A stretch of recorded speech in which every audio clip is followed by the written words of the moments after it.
Welcome to my TV. ఈనాటి వార్తల్లోని ముఖ్యాంశాలు.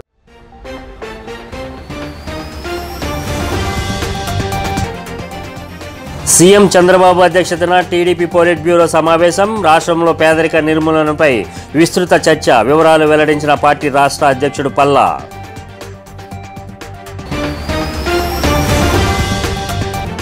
కర్ణాటక సీఎంతో AP deputy CM Pawan Kalyan భేటీ. ఎర్రచందనం స్మగ్లింగ్ను అడ్డుకోవడానికి సహకరించాలని విజ్ఞప్తి. అనంతరం ఆ రాష్ట్ర మంత్రి ఈశ్వర్తో భేటీ.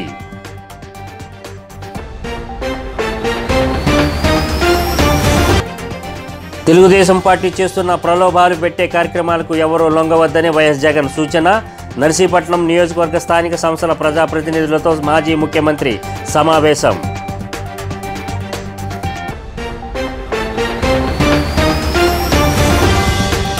వివరాల్లోకి వెళ్తే, సీఎం చంద్రబాబు నాయుడు అధ్యక్షతన గుంటూరు జిల్లాలోని పార్టీ కేంద్ర కార్యాలయంలోని ఎన్టీఆర్ భవన్లో టీడీపీ పొలిట్ బ్యూరో సమావేశం జరిగింది. దాదాపు 3 గంటల పాటు ఈ భేటీ జరిగింది. ఇందులో చంద్రబాబు పలు కీలక నిర్ణయాలు తీసుకున్నారు. జిల్లా యూనిట్గా ఎస్సీ వర్గీకరణ చేపట్టడంతో పాటు జన్మభూమి 2ను అతి త్వరగా ప్రారంభించాలని నిర్ణయించారు. అలాగే రాష్ట్రంలో పేదరిక నిర్మూలనపై విస్తృతంగా చర్చించారు. దీంతో పాటు అతి త్వరలోనే మొదటి దశ నామినేటెడ్ పదవుల భర్తీ చేయాలని చంద్రబాబు నిర్ణయించారు. సమావేశం అనంతరం దీనికి సంబంధించిన వివరాలను రాష్ట్ర అధ్యక్షుడు పల్లా శ్రీనివాసరావు వెల్లడించారు. నీరు చెట్టు బిల్లుల పైన చాలామంది ఇక్కడికి మాకు అనేక సందర్భాల్లో ఇక్కడికి వచ్చి మాకు వాళ్ళ వినతులు ఇవ్వడం జరుగుతుంది. దానిపైన కూడా నీరు చెట్టుకు సంబంధించిన బిల్లులు ఏ విధంగా వాటిని రిలీజ్ చేయాలనే దానిపైన కూడా చర్చించడం జరిగిందని చెప్పి తెలియజేస్తున్నాం. ఇదే కాకుండా పేదరికం లేనటువంటి సమాజం నిర్మాణం ఏ విధంగా చేయాలి దానిపైన కూడా సుదీర్ఘంగా చర్చించడం జరిగిందని చెప్పి తెలియజేస్తున్నాం. అలాగే జగన్మోహన్ రెడ్డి గారు విధ్వంస పాలన, ఫేక్ ప్రచారాలపైన ఈయన సోషల్ మీడియాని ఆసరాగా చేసుకుని అనేక తప్పుడు ప్రచారాలు చేస్తున్నటువంటి దానిపైన కూడా చర్చించడం జరిగిందని చెప్పేసి తెలియజేస్తున్నాం. అలాగే ముందుగా అద్భుతమైనటువంటి విజయాన్ని వైపు నడిపించినటువంటి చంద్రబాబు నాయుడు గారు కూడా పోలిట్ బ్యూరో సభ్యులందరూ కలిపి వారికి ధన్యవాదాలు తెలియజేయడం జరిగిందండి. దీంతోపాటు ఈ విజయం అందించినటువంటి ఎన్డీఏ పక్ష నేతలకు, కార్యకర్తలకు, ముఖ్యంగా తెలుగుదేశం పార్టీ నాయకులకు, ప్రజలకి కూడా ఈ సందర్భంగా పోలిట్ బ్యూరో వాళ్ళకి ధన్యవాదాలు తెలియజేయడం జరిగిందని కూడా ఈ సందర్భంగా తెలియజేస్తున్నాండి. పోతిరెడ్డిపాడులోకి పోసే విధంగా ఒక గొప్ప ప్రణాళిక రూపకల్పనకు మొన్ననే ముఖ్యమంత్రి హోదాలో చంద్రబాబు నాయుడు గారు ఇరిగేషన్ అధికారులకు ఆదేశాలు ఇచ్చారు. దీనివల్ల శతాబ్దాల కరువుతో చిక్కి శల్యమైపోయిన రాయలసీమకు ఉజ్వలమైన భవిష్యత్తు ఇవ్వడానికి ఒక రాయలసీమ బిడ్డగా, నిజమైన రాయలసీమ బిడ్డగా చంద్రబాబు నాయుడు సాగిస్తున్న కృషి అద్వితీయమని పాలిట్ బ్యూరో ఈరోజు ప్రశంసించింది. ఇట్లాంటి అనేక అంశాలను ఎక్కడా జరగని విధంగా, ఎవరు ఊహించని విధంగా స్కిల్ సెన్సెస్ ఈరోజు ఆంధ్రప్రదేశ్ రాష్ట్ర ప్రభుత్వం చేస్తూ ఉంది. ఈ నైపుణ్య గణన చేయడం ద్వారా ఆంధ్రప్రదేశ్ ఉప ముఖ్యమంత్రి, జనసేన పార్టీ అధినేత పవన్ కళ్యాణ్ కర్ణాటక ముఖ్యమంత్రి సిద్ధరామయ్యను కలిశారు. వారు ఇరు రాష్ట్రాలకు సంబంధించిన వివిధ అంశాలపై చర్చించారు. పవన్ కళ్యాణ్ ప్రస్తుతం బెంగళూరు పర్యటనలో ఉన్నారు. ఈ సందర్భంగా ఆయన ఈ రాష్ట్ర సీఎంను కలిశారు. సిద్ధరామయ్యకు పుష్పగుచ్చం ఇచ్చి శాలువా కప్పి సత్కరించారు. ఎర్రచందనం స్మగ్లింగ్ను అడ్డుకోవడానికి సహకరించాలని పవన్ కళ్యాణ్ కర్ణాటక సీఎంకు విజ్ఞప్తి చేశారు. వన్యప్రాణి, అటవీ సంరక్షణ అంశాలపై కూడా చర్చించారు. అనంతరం కర్ణాటక అటవీ శాఖ మంత్రి ఈశ్వర్తో ఉప ముఖ్యమంత్రి భేటీ అయ్యారు. ఏపీలో అటవీ ఏనుగుల ఆగడాలను అడ్డుకోవడానికి కుంకి ఏనుగులను ఇవ్వాలని కోరారు. విజయనగరం, పార్వతీపురం, చిత్తూరు జిల్లాలలో అటవీ ఏనుగుల బీభత్సం సృష్టిస్తున్నాయని, ఈ సమస్య దీర్ఘకాలంగా ఉంటుందన్నారు. దీంతో ప్రజలు ఇబ్బందులు పడుతున్నారని, ఈ నేపథ్యంలో ఏనుగులను అడవిలోకి తరిమేందుకు కుంకి ఏనుగులను పంపాలని మంత్రి ఈశ్వర్ని కోరారు. ಅಲ್ಲಿನೂ ಸಹಿತ ಇವತ್ತು ನಮ್ಮ ಭಕ್ತಾದಿಗಳು ಹೋಗಿದಂತವರಿಗೆ ದರ್ಶನ ಇರಬಹುದು ಅಥವಾ ಅವರಿಗೆ ವಾಸ್ತವ್ಯ ಮಾಡಲಿಕ್ಕೆ ಕಲ್ಯಾಣ ಮಂಟಪಗಳಿರಬಹುದು, ಅಲ್ಲಿನ್ನೂ ಹೆಚ್ಚಿನ ಒಂದು ಮೂಲ ಸೌಕರ್ಯ ಒದಗಿಸಿಕೊಡ್ಲಿಕ್ಕೆ ಸಹಕಾರ ಮಾಡಬೇಕು ಅನ್ನುವಂಥ ಒಂದು ಮಾತನ್ನು ನಾನು ಪವನ್ ಕಲ್ಯಾಣ್ ಅವರಿಗೆ ನಾನು ಮನದಟ್ಟು ಮಾಡಿಕೊಟ್ಟಿದ್ದೇನೆ. ಮತ್ತು ಈಗಾಗಲೇ ಅವರು ಮಾತನಾಡುತ್ತಿನಲ್ಲಿ ಒಂದು ಮಾತು ಬಹಳ ಹಿಡಿಸ್ತು ನನಗೆ. ಏನಪ್ಪಾ ಅಂತ ಹೇಳಿದ್ರೆ, ನಾನು ಉಪಮುಖ್ಯಮಂತ್ರಿ ಅಥವಾ ನನ್ನ ಸರ್ಕಾರದಲ್ಲಿ ಇದ್ದಿದ್ದಕ್ಕಿಂತ ಜಾಸ್ತಿ ನಾನು ಮೊದಲನೇದಾಗಿ ಐ ಆಮ್ ಎ ಕಾನ್ಸರ್ವೇಷನಿಸ್ಟ್. ನಾನು ಇವತ್ತು ಪರಿಸರವಾದಿ ಇದ್ದೇನೆ. ಪರಿಸರ ಸಂರಕ್ಷಣೆ ಮಾಡಲಿಕ್ಕೆ ನಾನು ಅರಣ್ಯ ಇಲಾಖೆ ಜವಾಬ್ದಾರಿ ತಗೊಂಡಿದ್ದೇನೆ ಅನ್ನುವಂತ ಮಾತನ್ನು ಹೇಳಿದ್ದಾರೆ. ಅದಕ್ಕೆ ನಾನು ಅವರಿಗೆ ಅಭಿನಂದನೆಗಳನ್ನು ಸಲ್ಲಿಸ್ತಾ ಇದ್ದೇನೆ. ಮತ್ತು ಈಗ ನಮ್ಮ ಬೋಸರಾಜ್ ಅವರು ಬಂದಿದ್ದಾರೆ, ಅವರಿಗೂ ಮತ್ತು ಆಂಧ್ರ ಪ್ರದೇಶಗೂ ನಮ್ಮ ಪಕ್ಷದ ವತಿಯಿಂದ ಬಹಳ ಅವಿನಾಭವಾದಂಥ AP2. So first, though we shared borders, our meeting started with Kuvempu's a short verse from Kuvempu, the poet Kuvempu, Kavi Sampada, Kuppali Venkatappa Puttappa. And as I said earlier, more than a minister, more than a deputy chief minister, I'm a conservationist at heart. So the moment I was preparing for this meeting, so my office gave me about a small poetic verse from Kuppali Venkatappa Puttappa, and it really invoked a great feeling in me. I thought I would like to start with that. And I have great respect for Kannada language, and I feel sad to speak in English. Somewhere far away, England, we are able to, and sad part is we are able to communicate in English. Telugu Desam party చేస్తున్న కొనుగోలు కార్యక్రమాలు, ప్రలోభాలు పెట్టే కార్యక్రమాలకు ఎవరూ లొంగవద్దని వైఎస్ఆర్సీపీ అధినేత YS Jaganmohan Reddy సూచించారు. మనం ప్రవర్తించే తీరు మార్గదర్శకంగా ఉండేటట్టుగా, గొప్పగా ప్రజల్లో నిలబడేటట్టుగా ఉండాలని అన్నారు. అనకాపల్లి జిల్లా నర్సీపట్నం నియోజకవర్గం స్థానిక సంస్థల పార్టీ ప్రజాప్రతినిధులతో వైఎస్ జగన్ సమావేశమయ్యారు. ఈ సందర్భంగా ఆయన మాట్లాడుతూ పార్టీ తరపున ఎన్నికైన జడ్పీటీసీలు, ఎంపీటీసీలు అంతా ఇవాళ ఇక్కడ సమావేశమయ్యామని, మామూలుగా అయితే ఇప్పుడు జరుగుతున్న ఎమ్మెల్సీ ఎన్నికలలో తెలుగుదేశం పార్టీతో పాటు నైతిక విలువలు ఉన్న ఏ పార్టీ అయినా పోటీ పెట్టకూడదని అన్నారు. ఉమ్మడి విశాఖ జిల్లా స్థానిక సంస్థలలో 600కు పైగా స్థానాలలో వైసీపీ గెలిస్తే టీడీపీ వాళ్ళు కేవలం 200కు పైగా స్థానాల్లో గెలిచారని, దాదాపుగా 387 స్థానాలు తేడా ఉందని అన్నారు. నర్సీపట్నం నియోజకవర్గానికి సంబంధించి ఈరోజు ఇక్కడికి వచ్చిన మన ఎంపీటీసీలు, మన జెడ్పీటీసీలు, మీ అందరినీ కూడా ఇక్కడికి ఆహ్వానించడానికి కారణం బహుశా మీ అందరికీ కూడా తెలిసే ఉంటుంది.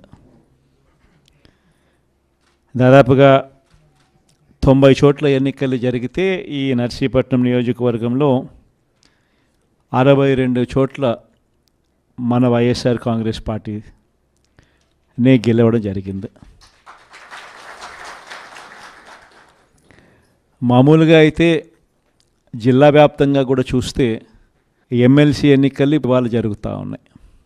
ఈ స్థానిక సంస్థలలో గెలిచిన అభ్యర్థుల నుంచి వాళ్ళు ఓటు వేస్తే ఎమ్మెల్సీగా ఇక్కడ గెలవడం జరుగుతుంది.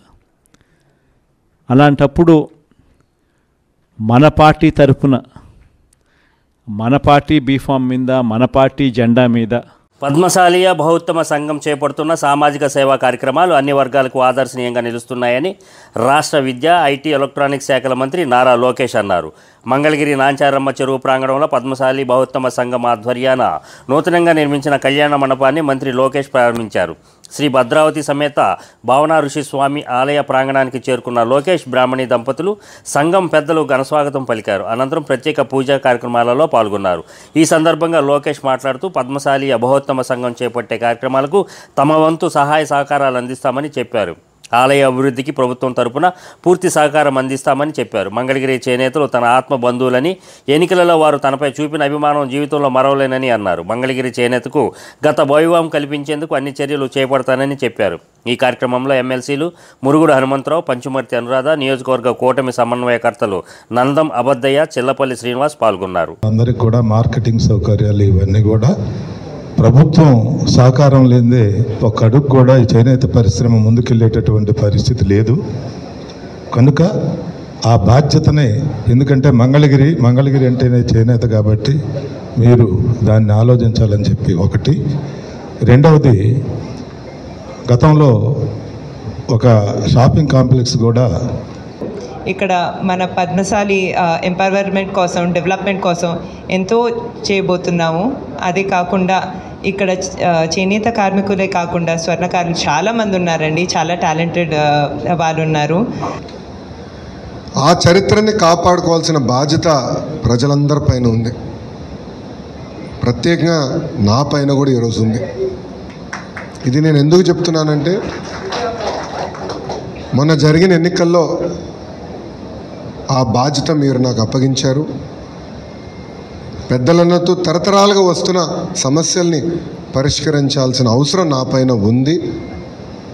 పెద్దలన్నట్టు రాజకీయాలు దూరంగా పెట్టి, అంటే పార్టీలు దూరంగా పెట్టి, కలిసికట్టుగా ఒక పక్కన నియోజకవర్గ అభివృద్ధి కానివ్వండి, గుడి అభివృద్ధి కానివ్వండి, కళ్యాణ మండప అభివృద్ధి కానివ్వండి, చేయాల్సిన బాధ్యత మనందరి పైన ఉంది.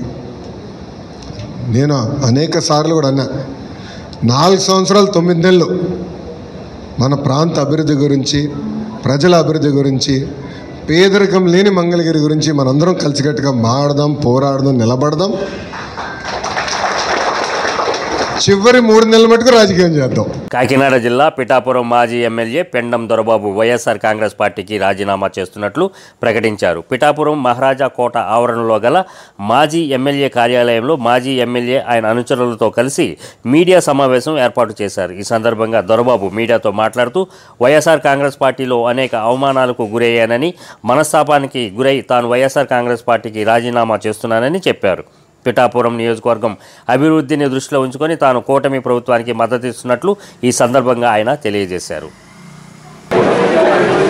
నా వంతు నన్ను నమ్ముకున్న వ్యక్తులకి ఎవరే వచ్చినా సరే నా ఇంటి వారి కష్టాన్ని తీర్చే విధంగా 25 సంవత్సరాలు ప్రజానీకంతో నా దేవుని ఈ రోజున నేను ఇలా రాజీనామా చేస్తున్నానంటే నాతో పాటు ప్రయాణం చేయడానికి మీరే చూశారు. సర్పంచులు కానీ, ఎంపీటీసీలు కానీ, కౌన్సిలర్లు కానీ, ఎంపీపీలు కానీ, ఎంపీటీసీలు కానీ, వీరందరికీ కూడా నేను ఉద్దేశించి చేశాను. నాకు రాజకీయంగా ముందుకెళ్ళే ఆలోచన మీ అందరినీ కూడా ఒక మంచి విధానం పెట్టి ఈ నియోజకవర్గ అభివృద్ధికి, ప్రజల సమస్యలను తీర్చే విధంగా ముందుకెళ్లే విధంగా కూటమి ప్రభుత్వానికి దానికి వీరు ఏ రకంగా కూటమిలో ఏ పార్టీకి ముందుంటారనేది ప్రజలు మన కేడర్ అందరూ కూడా కూర్చుంటాం. కూర్చుని నిర్ణయం తీసుకుని ఈ రోజున వైఎస్ఆర్ కాంగ్రెస్ పార్టీ ఆవిర్భావించిన వ్యక్తిగా నాకు 2 పర్యాయాలు టికెట్ ఇచ్చి ఒకసారి శాసనసభ్యుడిగా ఎన్నికైన పిఠాపురం నియోజకవర్గానికి నేను ఎల్లప్పుడూ రుణపడి ఉన్నాను. రాబోయే నా ఊపిరి ఉన్నంత వరకు ఈ పిఠాపురం ప్రజానికాన్ని నేను ఎల్లప్పుడూ కూడా అండగా ఉంటాను. నా తలుపులు తెరిసే ఉంటాయి. పిఠాపురం ఆఫీస్ ఉంటుంది. ఎల్లప్పుడూ కూడా వారి సమస్య నా సమస్యగా విశాఖ కంచరపాలెంకి చెందిన యువకుడు చంద్రకాంత్ హత్య కేసులో 8 మంది యువకులను అరకు పోలీసులు అరెస్ట్ చేశారు. గంజాయి వివాదమే హత్యకు కారణంగా పోలీసుల దర్యాప్తులో వెల్లడైంది. గత నెల 30వ తేదీన విశాఖపట్నానికి చెందిన చంద్రకాంత్ అనే యువకుడు కనిపించడం లేదని అరకు, డుంబ్రిగూడ పోలీస్ స్టేషన్లలో యువకుని తల్లిదండ్రులు ఫిర్యాదు చేశారు. ఈ మేరకు అరకు సర్కిల్ ఇన్స్పెక్టర్ సిహెచ్ రుద్రశేఖర్ నేతృత్వంలో దర్యాప్తును ముమ్మరం చేశారు. దీనిలో భాగంగా చంద్రకాంత్ మృతదేహాన్ని డుంబ్రిగూడ మండలం బొందుగౌడ గ్రామ సమీపంలోని చెరువులో లభ్యమైనట్లు పోలీసులు కనుగొన్నారు. ఈ మేరకు నిందితుల కోసం పోలీసులు అన్ని కోణాలలో దర్యాప్తు చేపట్టి నిందితులను అరెస్ట్ చేశారు. యువకుడు చంద్రకాంత్ హత్యకు గంజాయి వివాదమే కారణమని, ఈ సంఘటనలో 5 యువకులు, 3 మైనర్ యువకులు కలిసి చంద్రకాంత్ను హత్య చేసినట్లు తమ దర్యాప్తులో వెల్లడైనట్లు సిఐ రుద్రశేఖర్ తెలిపారు. కాగా 8 మంది నిందితులలో 3 మైనర్లు ఉన్నారు. కేసు రీచ్ చేసిన తర్వాత దర్యాప్తులో భాగంగానూ మన దుమ్ములగూడ ఎస్ఐ, మేము 2 టీమ్స్ ఎస్ఐ టీంతోనే బాలుడు చుట్టుపక్కల ఎక్కడైనా పరిసర ప్రాంతాల్లోనే ఏమైనా గాలింపు చర్యలు చేపట్టడం జరిగింది. అలాగే మన మీడియాలో కానీ లేదంటే సోషల్ మీడియా ప్లాట్ఫామ్స్లో కూడా అతను నా ఫోటో అన్నీ మనం పెట్టి ఎంక్వైరీ చేయడం జరిగింది. ఆ ఎంక్వైరీలో భాగంగా బోందుగూడ విలేజ్ సంబంధించిన అక్కడ మన నాలా దగ్గర ముకుంద్ అనే రైతు తన పొలానికి వెళ్తూ ఆ నాలా దాటే క్రమంలోనే ఒక డెడ్ బాడీ అయితే నీటిలో తేలి ఉన్నదని చెప్పేసి వాళ్ళ సర్పంచ్కి చెప్పడం జరిగింది. వైస్ సర్పంచ్ గారు ఇమీడియట్గా మన దుమ్ములగూడ ఎస్ఐకి తెలియపరిస్తే ఆయన వెళ్ళి వెరిఫై చేస్తే ఎప్పుడైతే మిస్ అయ్యాడో ఆ కుర్రాడు వేసుకున్న మిస్ అయినప్పుడు ఉన్న దుస్తులు ఆధారంగా మనకి ప్రైమరీ ఇన్ఫర్మేషన్ ఏదైతే ఉందో దాన్ని బట్టి వెరిఫై చేసుకొని కంక్లూజన్కి వచ్చి వాళ్ళ తల్లిదండ్రులకి అలాగే నాకు ఇమీడియట్గా తెలియపరిచాను. నేను మా పాడేరు నుంచి చంద్రబాబు ప్రభుత్వంలో రాష్ట్రంలో అన్నా క్యాంటీన్లను ఏర్పాటు చేసి పేదలందరికీ కడుపు నింపితే ఆ తర్వాత వచ్చిన జగన్మోహన్ రెడ్డి ప్రభుత్వం అన్నా క్యాంటీన్లను తొలగించి వేసి పేదల కడుపు కొట్టాడని, అయినా సరే చంద్రబాబు నాయుడు ఆదేశాల మేరకు 4.5 ఏళ్లుగా పిఠాపురంలో వర్మాస్ కావ్య ఫౌండేషన్ ద్వారా తాను పేదల ఆకలి తీర్చానని టీడీపీ రాష్ట్ర అధికార ప్రతినిధి పిఠాపురం మాజీ ఎమ్మెల్యే వర్మ పేర్కొన్నారు. పిఠాపురం కాయగూరల మార్కెట్ సెంటర్ వద్ద వర్మాస్ కావ్య ఫౌండేషన్ ఆధ్వర్యంలో నిర్వహిస్తున్న అన్నా క్యాంటీన్ను టీడీపీ నాయకులతో కలిసి సందర్శించారు. పేదలకు మాజీ ఎమ్మెల్యే వర్మ స్వయంగా వడ్డించి వారితో పాటు ఆయన కూడా భుజించారు. ఈ కార్యక్రమంలో కొండేపూడి ప్రకాష్, పిల్లి చిన్న, నామా దొరబాబు, స్వామిరెడ్డి, అప్పలరాజు, సుకమళ్ళ గంగాధర్ తదితరులు పాల్గొన్నారు. ఇప్పుడు వరకు పెట్టినందుకు చాలా ఆనందంగా ఉంది. రేపు నా చేతితో పెట్టలేనేమో అన్న బాధ కూడా ఉంది. ఎందుకంటే ఇక్కడే పుట్టాను, ఇక్కడే పెరిగాను. నా నియోజకవర్గ కుటుంబానికి మరి భోజన కార్యక్రమం నా చేతితో ఈ రోజుతో ఇంకా పెట్టలేకపోతున్నానన్నందుకు బాధ. 4 సంవత్సరాలు బ్రహ్మాండంగా పెట్టినందుకు ఆనందం. రేపు కూటమి ప్రభుత్వం అన్నా క్యాంటీన్ స్టార్ట్ చేసినందుకు ఇంకా ఆనందం. ఎందుకంటే జగన్మోహన్ రెడ్డి 5 సంవత్సరాలు పేదల పొట్ట మీద కొట్టాడు. చంద్రబాబు నాయుడు 2014 నుంచి 19 వరకు శుభ్రంగా భోజనం పెట్టారు. ఆ టైంలో నేను పిఠాపురం అన్నా క్యాంటీను, గొల్లప్రోలు అన్నా క్యాంటీను, ఉప్పాడు అన్నా క్యాంటీను 3 శాంక్షన్ చేయించాను. ఉప్పాడుకు కూడా స్థల సమీకరణ జరిగింది. తర్వాత ప్రభుత్వాలు పోయినాయి, రాలేదు. ఇప్పుడు రేపు పిఠాపురం స్టార్ట్ అవుద్ది, గొల్లప్రోలు స్టార్ట్ అవుద్ది, ఉప్పాడు కూడా త్వరలోనే స్టార్ట్ అవుద్ది. ఉప్పాడు గురించి కూడా చంద్రబాబు నాయుడు గారు, పవన్ కళ్యాణ్ గారు దృష్టిలో కూడా పెట్టారు. అక్కడ కూడా శాంక్షన్ ఇమ్మన్నాను. ఎందువల్లంటే సంవత్సరానికి 2 నెలలే వ్యాట్ నిషేధం, వాళ్ళకి భోజనం ఉండదు, వర్షం వస్తే వ్యాట్ ఉండదు. అన్నమయ్య జిల్లా పీలేరు నియోజకవర్గం కలికిరి మండలం కలికిరి ఇందిరమ్మ కాలనీకి ఎదురుగా టీడీపీ నాయకుడు రెడ్డి జేఏసీ సంఘం రాష్ట్ర కార్యదర్శి పులి సత్యనారాయణ రెడ్డి నూతనంగా ఏర్పాటు చేసిన ధరణి హోటల్ను ఎమ్మెల్యే నల్లారి కిషోర్ కుమార్ రెడ్డి ముఖ్య అతిథిగా పాల్గొని ప్రారంభించారు. ఈ సందర్భంగా ఎమ్మెల్యే మాట్లాడుతూ సాధారణ రైతు కుటుంబం నుండి రెడ్డి జేఏసీ సంఘం రాష్ట్ర కార్యదర్శిగా టీడీపీ నాయకుడిగా సేవా కార్యక్రమాలు చేస్తూ ప్రజా మన్ననలు పొందడం గర్వకారణమని అన్నారు. ఈ కార్యక్రమంలో పలువురు రెడ్డి జేఏసీ సభ్యులు, టీడీపీ నాయకులు పాల్గొన్నారు.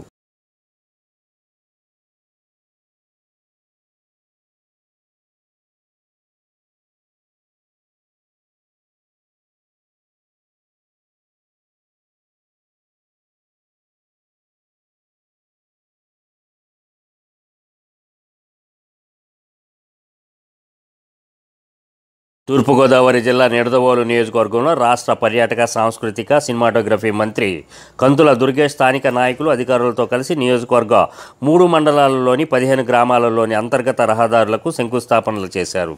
ఈ సందర్భంగా మంత్రి మాట్లాడుతూ అధికారంలోకి వచ్చిన అనతి కాలంలోనే 15 గ్రామాలకు అంతర్గత రహదారుల నిర్మించేందుకు 15 కోట్ల రూపాయలు మంజూరు చేసిన పంచాయతీరాజ్ శాఖ మంత్రి డిప్యూటీ సీఎం పవన్ కళ్యాణ్ రాష్ట్ర ముఖ్యమంత్రి చంద్రబాబుకు ముందుగా ధన్యవాదాలు తెలియజేశారు. రహదారుల నిర్మాణం విషయంలో పంచాయతీరాజ్ అధికారులకు, కాంట్రాక్టర్లు నాణ్యత ప్రమాణాలను పక్కాగా పాటించాలని సూచించారు. ఈ కార్యక్రమంలో Panchayati Raj SC MD Alimulla, DE Rammohan, AE CH SRK Sastri, MPDO JE Jhansi, మండల పంచాయతీ సెక్రటరీ ఎం వెంకటేష్ పాల్గొన్నారు. ధన్యవాదాలు తెలియజేస్తూ ఇవాళ చాలా శుభదినం. కారణం ఏంటంటే నిడదవోలు నియోజకవర్గంలో 3 మండలాల్లో కూడా అపరిష్కృతంగా ఉన్నటువంటి అనేక సమస్యల్ని పరిష్కరించే క్రమంలో భాగంగా మొట్టమొదటి మెట్టుగా గ్రామాల్లో ఉన్నటువంటి రోడ్లను వేయటం అనేటువంటి కార్యక్రమాన్ని ప్రారంభించుకుంటున్నాం. ఈ పురుషోత్తపల్లి గ్రామానికి తీసుకున్నట్లయితే ఈ ఒక్క గ్రామంలో, ముఖ్యంగా ఈ ప్రాంతంలో, ముఖ్యంగా దళిత వర్గాల వారు నివసించేటువంటి ఈ ప్రాంతంలో రమారమి 29.44 అంటే రమారమి 30 లక్షల రూపాయల వ్యయంతో 444 మీటర్ల పొడవున రోడ్లు వేయడానికి ఇవాళ సంకల్పించాం, శంకుస్థాపన చేశాం. ఇవన్నీ కూడా పంచాయతీరాజ్ ఎగ్జిక్యూటివ్ ఇంజనీర్ గారు, డిఈ గారు అందరూ కూడా సంపూర్ణంగా సహకరిస్తున్నారు. అదేవిధంగా ఎండిఓ గారు అందరూ కలిసి ఖచ్చితమైనటువంటి నాణ్యతతోటి అందరికీ ఉపయోగపడే విధంగా, తక్కువలో తక్కువ 20 సంవత్సరాల పాటు ఈ రోడ్డు ఉపయోగపడే విధంగా ఈ ప్రాంతంలో ఇప్పుడే చాలా మంది దళిత వర్గాల నాయకులు చెప్తా ఉన్నారు. చాలా కాలంగా ఇక్కడ రోడ్లు పడలేదనేటువంటి మాట వారు. తూర్పుగోదావరి జిల్లా నిడదవోలులో శ్రీ వెంకటేశ్వర ఫంక్షన్ హాల్లో ఐసీడీఎస్ ప్రాజెక్ట్ ఆధ్వర్యంలో ప్రపంచ తల్లిపాల వారోత్సవాలను ఘనంగా నిర్వహించారు. ఈ కార్యక్రమానికి ముఖ్య అతిథిగా నిడదవోలు మున్సిపల్ చైర్మన్ భూపతి ఆదినారాయణ విచ్చేశారు. ఆగస్టు 1వ తేదీ నుండి 7వ తారీఖు వరకు ఐసీడీఎస్ ఆధ్వర్యంలో చేపట్టిన తల్లిపాల వారోత్సవాలలో భాగంగా రంగా వెంకటేశ్వరరావు ఆర్థిక సహాయంతో 25 మంది గర్భిణీ స్త్రీలకు సీమంతం వేడుకలను ఘనంగా నిర్వహించారు. నిండు గర్భిణీలకు పసుపు, కుంకుమ, సీరా, చారెతో పాటు వారికి కావలసిన మెడికల్ ఖర్చుల నిమిత్తం ఒక్కొక్కరికి 1000 రూపాయల చొప్పున 25 మందికి 25,000 రూపాయలు ఆర్థిక సహాయం అందించారు. ఈ కార్యక్రమంలో ICDS project director K Vijay Kumari, chairman Bhupathi Adinarayana, vice chairman Gangula Venkatalakshmi, Lions zone chairman Bandi Venkateswara Rao, Lions club secretary BV Raman, vice president IOC Bhadram తదితరులు పాల్గొన్నారు.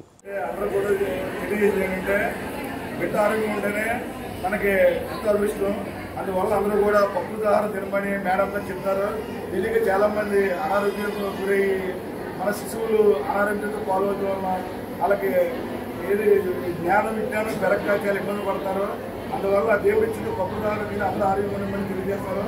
మరి అందరూ కూడా మేడం గారి మాటిని అందరూ మరి గర్భిణీ స్త్రీలందరూ కూడా మరి ఆలోచించి జాగ్రత్తగా ఉన్నారు. అలాగే ఈరోజు గర్భిణీ స్త్రీలు కూడా శ్రీమంతాలు చేస్తారు. అవి కూడా మమ్మల్ని చేయాలని అడిగారు. మా ఆడపడుచులో చాలా అదృష్టమైన మాకు ఆడపిల్ల పూజతో సమానం.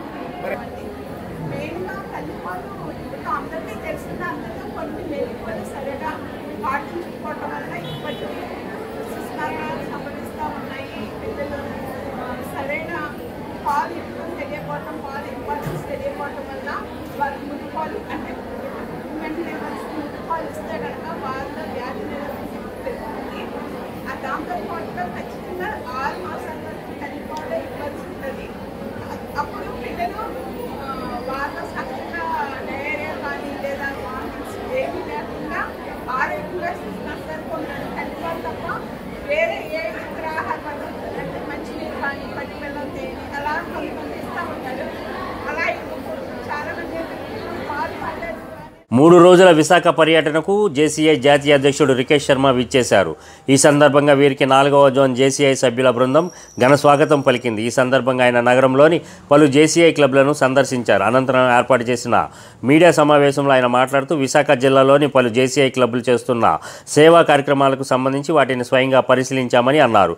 జూనియర్ ఛాంబర్ ఇంటర్నేషనల్ ఇండియా 75 ఏళ్లు పూర్తి చేసుకున్న సందర్భంగా సభ్యుల ఆధ్వర్యంలో 75 రక్తదాన శిబిరాలు నిర్వహించామని, అదేవిధంగా మాదక ద్రవ్యాల నివారణపై ప్రజలకు అవగాహన కల్పించే విధంగా సభ్యులతో కలిసి బీచ్ రోడ్లోని బైక్ ర్యాలీ నిర్వహించామని అన్నారు. సమావేశంలో Visakha zone president Suresh Gompa, zone member KV Rao, JCI Vizag achiever president Dilip, region vice president Sai Sudheer తదితరులు పాల్గొన్నారు.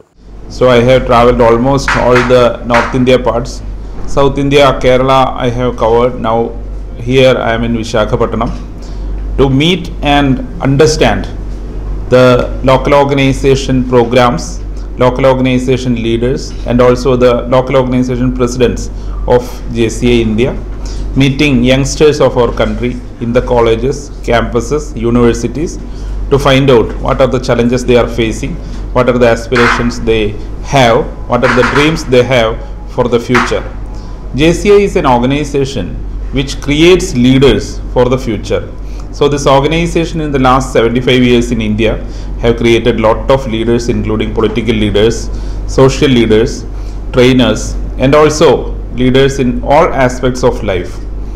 I am so happy to see the activities in Visakhapatnam under the leadership of the zone president in zone 4, Suresh Gomba, and all the leaders in Visakhapatnam. Actually, JC India national president advocate CR Rikesh Sharma వారి official visit నిమిత్తం zone 4కు వచ్చి ఉన్నారండి. ఈ zone 4 ఆయన official విజిట్లో భాగంగా zone 4 మొత్తంగా ఈ జనవరి నుంచి ఇప్పటి వరకు చేసినటువంటి కార్యక్రమాలన్నీ ఆయనకు వివరించడం, అలాగే ఆయన పర్సనల్గా ప్రతి ఏరియాకి వెళ్ళి ప్రతి లోకల్ ఆర్గనైజేషన్కి వెళ్ళి విజిట్ చేసి వాళ్ళు ఏం చేస్తున్నారు, ఎలాంటిటువంటి యాక్టివిటీస్ చేస్తున్నారు అనేటువంటి అన్నీ కూడా ఆయన పరిశీలిస్తున్నారు. ఆయన అఫీషియల్ విజిట్ మీద ఈరోజు మా నేషనల్ ప్రెసిడెంట్ గారు విశాఖపట్నం వచ్చి ఉన్నారు. మొత్తం త్రూఅవుట్ జోన్ 4 అంటే ఆంధ్రప్రదేశ్లో ఉన్నటువంటి ఒక ప్రాంతం మొత్తం కూడా ఆయన అఫీషియల్ విజిట్ మీద ఆయన ప్రయాణిస్తున్నారు. ప్రతి లోకల్ ఆర్గనైజేషన్ మెంబర్స్ని కూడా ఆయన గ్రాస్ రూట్ మెంబర్స్ని కూడా ఆయన ఈరోజు కలుస్తున్నారు. ఈయన విజిట్లో భాగంగా నేషనల్ విజిట్లో భాగంగా చాలా కార్యక్రమాలు లోకల్ ఆర్గనైజేషన్స్ చేస్తున్నాయి. అందులో ముఖ్యంగా నిన్న మన బీచ్ రోడ్లో పోలీసు వారి సౌజన్యంతో అన్ని లోకల్ ఆర్గనైజేషన్స్, విశాఖపట్నంలో ఉన్నటువంటి అన్ని local organizations drug free Andhra అనేటువంటి కార్యక్రమాన్ని ముందుకు తీసుకెళ్లడం జరిగింది. యాంటీ డ్రగ్ క్యాంపెయిన్ 75 బైక్స్తో. దేశ రాజధాని ఢిల్లీలో ఇటీవల నిర్వహించిన అఖిల భారత తేలీ సాహు మహాసభ జాతీయ సమావేశానికి ఆంధ్రప్రదేశ్ రాష్ట్ర అధ్యక్షుడు డాక్టర్ పెబ్బిలి రవికుమార్ హాజరయ్యారు. జాతీయ మహాసభలో మాట్లాడే అవకాశం రావడం సంతోషంగా ఉందని పెబ్బిలి పేర్కొన్నారు. ఈ సమావేశంలో రాష్ట్రంలో గాండ్ల, తేలీ సమాజం సామాజిక, ఆర్థిక, రాజకీయ అభివృద్ధి కోసం తోడ్పడాలని, అమరావతిలో ఎకరా స్థలం 2 కోట్లు నగదు మంజూరు చేయాలని కోరినట్లు తెలిపారు. ఈ సమావేశానికి విశాఖ జిల్లా అధ్యక్షుడు దాడి సత్యనారాయణ, కన్వీనర్ ఎన్నేటి తాతారావు, సెక్రటరీలు చిత్రాడ అప్పారావు, పేరూరి గణేశ్వరరావు, కోశాధికారి ఎన్నేటి సన్యాసరావు, దాడి లక్ష్మణ్ కుమార్, గండేపల్లి సతీష్ హాజరయ్యారు. ముఖ్యంగా ఆంధ్రప్రదేశ్ గాండ్ల తెలుకుల కుల సభ్యులందరికీ కూడా ఒక ముఖ్యమైనటువంటి విషయాన్ని తెలియజేద్దాం మీ ముందు రావడం జరిగింది. నిన్న జరిగినటువంటి ఆల్ ఇండియా తేలీ మహాసభ ఢిల్లీలో జరగడం, దానికి ఆంధ్రప్రదేశ్ లో ఉన్నటువంటి ఆంధ్రప్రదేశ్ అధ్యక్షులుగా పెబ్బిలి రవికుమార్ గారు ఆ సమావేశంలో పాల్గొనడం మన రాష్ట్ర తెలుగుల కులస్తులందరూ కూడా ఒక శుభపరిణామం. మరి ఆ కార్యక్రమంలో మన గాండ్ల కమ్యూనిటీ 2 ముఖ్యమంత్రులు, ఒక గవర్నరు, అలాగే పార్లమెంట్ సభ్యులు, ఎంపీ, ఎమ్మెల్యేలు అందరూ కూడా పాల్గొని ఆ సమావేశం చాలా దిగ్విజయంగా జరగడం, దాంట్లో మన ఆంధ్రప్రదేశ్ నుంచి మరి పెబ్బిలి రవికుమార్ గారికి అక్కడ ప్రసంగించే అవకాశం రావడంతో మన ఆంధ్రప్రదేశ్ లో ఉన్నటువంటి మన కులస్తులకు ఉన్నటువంటి సమస్యలన్నీ కూడా అక్కడ ఆయన మాట్లాడి మన సమస్యలు వారి దృష్టికి తీసుకెళ్లినందుకు ముఖ్యంగా ఆంధ్రప్రదేశ్ తెలుగుల గాండ్ల సంఘం అందరి తరపు నుంచి కూడా రవికుమార్ గారికి ధన్యవాదాలు తెలియజేస్తున్నాం. అదేవిధంగా మరి ముఖ్యంగా ఆంధ్రప్రదేశ్ అమరావతి రాజధానిలో మరి ఎకరం స్థలము 2 కోట్ల రూపాయలు ఇవ్వమని చెప్పి డిమాండ్ చేయడం, దాని మీద వారు స్పందించి వెంటనే రాష్ట్ర ముఖ్యమంత్రి చంద్రబాబు నాయుడుతో మాట్లాడడం కూడా జరగడం ఒక మంచి పరిణామం. అదేవిధంగా విశాఖపట్నంలో కళ్యాణ మండపం నిర్మాణానికి స్థలము, ఆర్థిక సాయం చేయడానికి, అదేవిధంగా అన్నవరం మన వెలువేల్పున్నటువంటి అన్నవరం వీర వెంకట సత్యనారాయణ స్వామి మందిరం దగ్గర మరి మనకు కళ్యాణ మండపం నిర్మాణం కూడా వారు ఆమోదించని తెలియడం చాలా శుభపరిణామం. ఇదే విధంగా మరి పెబ్బిలి రవికుమార్ ఢిల్లీలో జరిగిన ఈ సమావేశంలో మన సమస్యలన్నీ తీసుకెళ్లేందుకు అభినందనలు తెలియజేస్తూ ఇది సక్సెస్ అయిన వెంటనే రాష్ట్రంలో ఉన్నటువంటి 26 జిల్లాలకు కూడా కళ్యాణ మండపాలు వచ్చే విధంగా అది మన రాష్ట్ర ముఖ్యమంత్రి చంద్రబాబు నాయుడు గారితో పాలపై 26 జిల్లాల్లో కూడా మరి ప్రభుత్వ సహకారంతో స్థలము, ఆర్థిక సహకారం తీసుకుని 26 జిల్లాలో కళ్యాణ మండపాలు రావడానికి కూడా కృషి చేయాలని చెప్పి మరి మన పెబ్బిలి రవికుమార్ గారిని కోరడం జరిగింది. తప్పకుండా చేద్దామని చెప్పిన పిదప మరి ఈ రోజున ఆయన ఢిల్లీ టూర్ సక్సెస్ అయినందుకు. తూర్పుగోదావరి జిల్లా నిడదవోలు మండలం డొక్కా సీతమ్మ మున్సిపల్ ఓరియంటల్ హైస్కూల్లో ప్రభుత్వ ఆదేశానుసారం పాఠశాల యాజమాన్య కమిటీ ఎన్నికలు జరిగాయి. ఎన్నికల ప్రక్రియలో విద్యార్థుల తల్లిదండ్రులు తమ ఓటును చేతులెత్తి అంగీకారం తెలియజేసి తరగతికి 3 చొప్పున 15 మంది సభ్యులను ఎన్నుకున్నారు. అనంతరం 15 మందిలో చైర్మన్ వెంపటపు చంచారావు మరియు వైస్ చైర్పర్సన్గా బోగా మహిమ ఎయిర్లను ఏకగ్రీవంగా ఎన్నుకున్నారు. ఈ కార్యక్రమంలో వార్డు కౌన్సిలర్లు అరగోళ్లు వెంకటేశ్వర్లు, ఎంఈఓ 2K గురుమూర్తి, పాఠశాల ప్రధానోపాధ్యాయుడు నేతల భీమారావు తదితరులు పాల్గొన్నారు.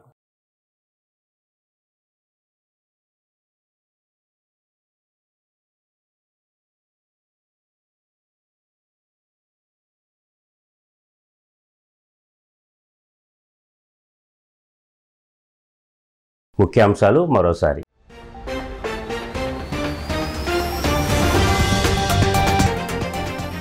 సీఎం చంద్రబాబు అధ్యక్షతన టీడీపీ పోలిట్ బ్యూరో సమావేశం. రాష్ట్రంలో పేదరిక నిర్మూలనపై విస్తృత చర్చ. వివరాలు వెల్లడించిన పార్టీ రాష్ట్ర అధ్యక్షుడు పల్లా.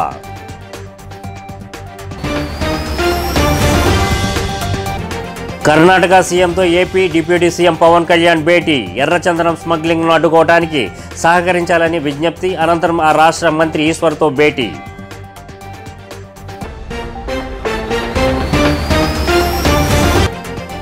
తెలుగుదేశం పార్టీ చేస్తున్న ప్రలోభాలు పెట్టే కార్యక్రమాలకు ఎవరూ లొంగవద్దని వైఎస్ జగన్ సూచన.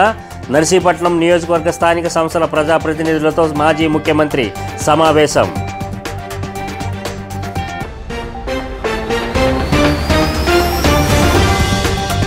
ఈ వార్తలు ఇంతటితో సమాప్తం. మరో బులెటిన్లో మరలా కలుద్దాం. అంతవరకు సెలవు.